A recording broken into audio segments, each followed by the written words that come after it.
Hi, NASCAR fans. Welcome to another edition of our NASCAR Race Rewind every week. This week, we're going to talk about what happened last weekend at Phoenix, the big race, the last race of the Eliminator round of NASCAR's Chase to the Sprint Cup. We got one race left with, what do they call him? Dan. By the way, I'm Charlie Turner, and that's Dan Beaver down in Texas. Hey, Dan. Hello. They're calling this next round the champion. Those guys the championship four, right, or something like that. Yeah, I think they're just calling this the championship round of the championship race, and Yeah.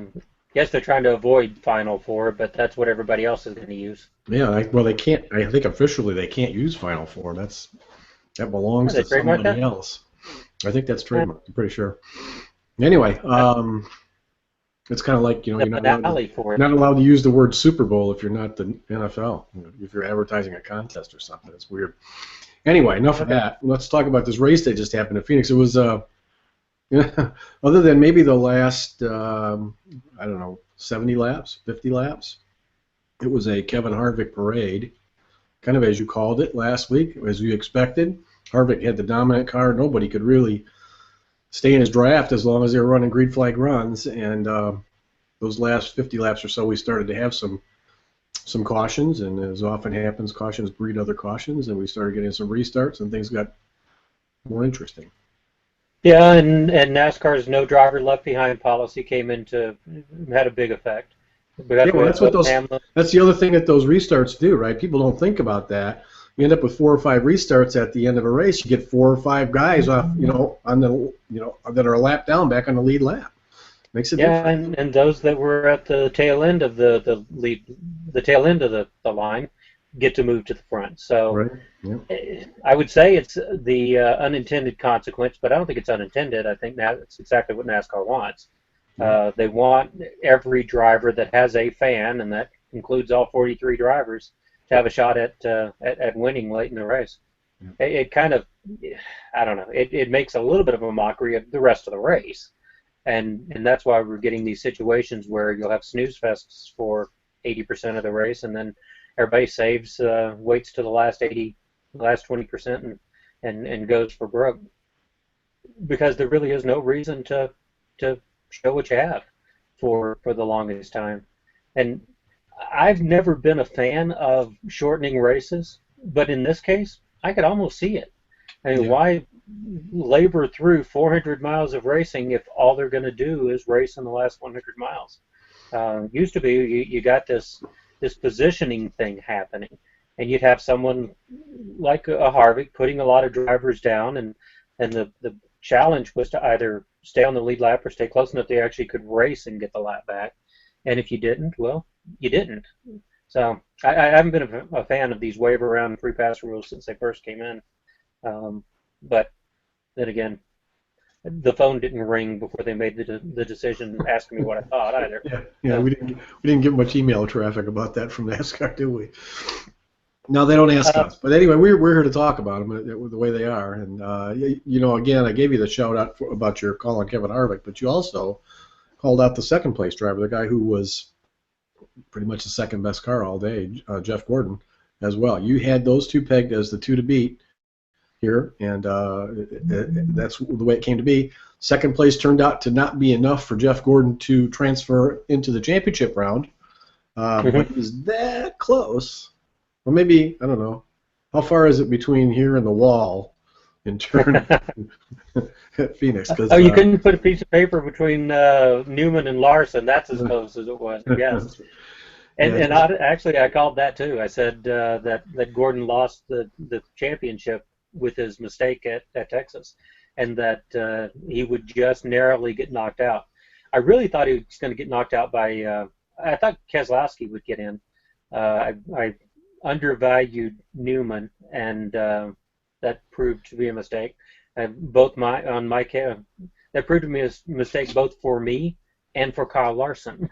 yeah. So, And then people but Kevin Harvick have been followed undervaluing suit. Ryan Newman all year, really. He's been remarkably consistent these last 10, 11, 12 races. And because of that, he's in the final race with a chance to win the championship. Yeah, and it really depends on what you think of as value. If he's been finishing in that 6th to 15th place range, and he'll keep doing that. It got him here. It probably won't get him the championship. He can't wreck Harvick, Hamlin, and Logano. So he's not But going he to can try. can try. At a certain point, someone's going to say enough. I think it's before he gets that third driver.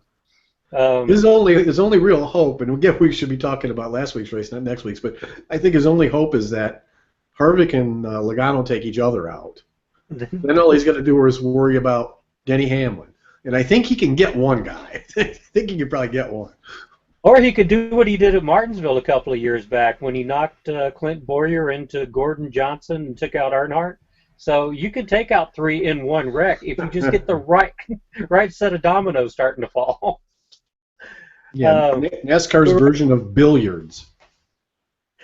But we're supposed to be talking about Phoenix. And since you don't have the results in front of you, Kevin Harvick was followed across the line by Jeff Gordon, Matt Kenseth, Brad Keselowski, Denny Hamlin, and Joey Logano. And that's fitting because those were all the chase contenders. You had the top six dominated by six of the 8 chase contenders. Ryan Newman did just enough and just what he had to get in, finishing in 11th. And rounding out the top 10 were the non-chasers, Kurt Busch, Dale Earnhardt Jr., Greg Biffle, and Marcus Ambrose. Edwards had another Edwards kind of day where he finished back in 15th. Another consistent driver, only his consistency wasn't enough where Newman's was to get him to the chase. And this was a fitting end to the eliminator round, that you had all of those drivers in there for so long, and at some point all of them were out based on points. Kevin Harvick, I think no one ever thought he was out of it because he was going to get there, but it looked pretty obvious he was going to get the win and get that. But he was outside the top 4 in points. Yeah, anytime he pitted, he would go to the back of that scroll at the top of the screen. So yeah. Yeah, and you had Hamlin and Logano down in 8th at various points. You had Keselowski down in 8th at a point. Kenseth, I think, was down there. The others may not have dropped all the way down to 8th place, but they all dropped out of the top 4, and that kept it. That kept that story within the story going. And it's really something I think that a track like Phoenix kind of needs. Short flat tracks, longer races, and I guess 300 miles counts as a longer race these days on a short flat track, can fall into a little bit of a rhythm in the middle stages. So it did what NASCAR wanted. It kept us talking about something in addition to what was going on the track, and it was interesting. it was. I mean, we try to kind of laughed at some of the things that happened, but it was an interesting race, and I think NASCAR certainly, as we talked about this, exactly what they wanted out of this new chase format. Whether or not that's going to please the majority of their fans or not, I guess we'll see by TV ratings and attendance next year if they do this again. And I can't see them not doing this again. Well, they're committed to it for a couple of years now. They won't make a change for a while. And the biggest thing, we're talking about something in the race again, but the biggest thing they need to change is, if you're going to call it a playoffs, make it a playoffs. Yeah. Think about what races are in there. It's a good assembly as it is, but it could be better. We're coming up to Homestead. I think it's one of the best tracks for a finale. I think Phoenix is good to be in there. I think a number of the tracks they've got in the chase are probably the right ones, but there are others that should be there and maybe a couple that shouldn't be.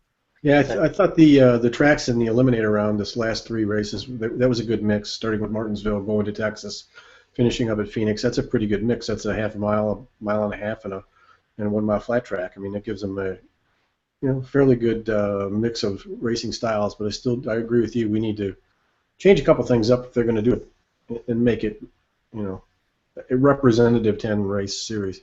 Yeah. And I like Homestead as well. I don't think they could do better than Homestead for the final. So maybe they just got to tweak a couple of those first 6 in that round, or in those first 2 rounds, like Talladega we talked about. Yeah, take Talladega out. And as it is right now, you've got 4 races on semi-configured mile-and-a-half tracks. You've got 3 races on short flat tracks: New Hampshire, Phoenix, Martinsville. I count those as a track type. And then that leaves Talladega and Homestead as the 2 oddities. So, and Homestead, it shouldn't be. Actually, it shouldn't be a points-paying race, but definitely shouldn't be in the chase. No. All right. Any final thoughts about the race at Phoenix? Really, the big story was Kevin Harvick winning, and these three other guys advancing to the next round of the chase. Other than that, it was a NASCAR race for 3 hours. Yeah, and uh, Kyle Larson had and another again, decent run. We didn't. Nathan, I think Larson was a little bit disappointing. I thought maybe he would make more of a run at the win here. So that one kind of surprised me a little bit. when he was in the top five for a while there, they've got to get, and that's something with rookies and relatively new teams, or they've got to get that timing down in that final segment. And Larson was doing really well late in the race, running in the top five. That last pit stop put him back in traffic and in harm's way.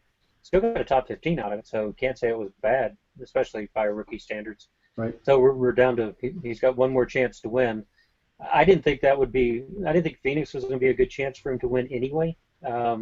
He surprised me that he ran as well as he did. So I'd say he finished about where I thought he would. He ran better than I thought he would. So not a whole big surprise there where Larson was concerned either. Well, But if he gets out in front down at Homestead, he might these guys that are running for the championship may not want to mess with him. yeah, and Homestead is kind of unlike the other tracks. NASCAR tends to let this one play out. They don't throw a lot of late race debris cautions unless the drivers themselves lose their minds, which is perfectly possible. There tend to be some relatively long stretches of green flags at the end of a Homestead race, so I think we're going to see something else happen. And that's why Gordon won here a couple of years back, and it could be something that gets Larson to victory lane. Yep. Well, we'll see, and we'll talk about that more on our NASCAR Dan Beaver's NASCAR Fantasy Pit Stop here shortly today. So he is Dan Beaver. You can follow Dan on Twitter at Fantasy Race and read all of his NASCAR Fantasy analysis articles at yahoosports.com and rotoworld.com. Both of those will be they're probably live now as we speak with the race starting, race action starting not too far away at the Ford Championship weekend down at Homestead. We'll talk about that more later on. I'm Charlie Turner. Follow me on Twitter at OnPitRow. Make sure you check out the new edition of On Pit Row magazine, which will be out this weekend. And we'll talk to you again next week when we recap the next race on the schedule, which is the Ford EcoBoost 400 at Homestead, Miami Speedway. So thanks for joining us, and we'll talk to you soon. Thanks, Dan.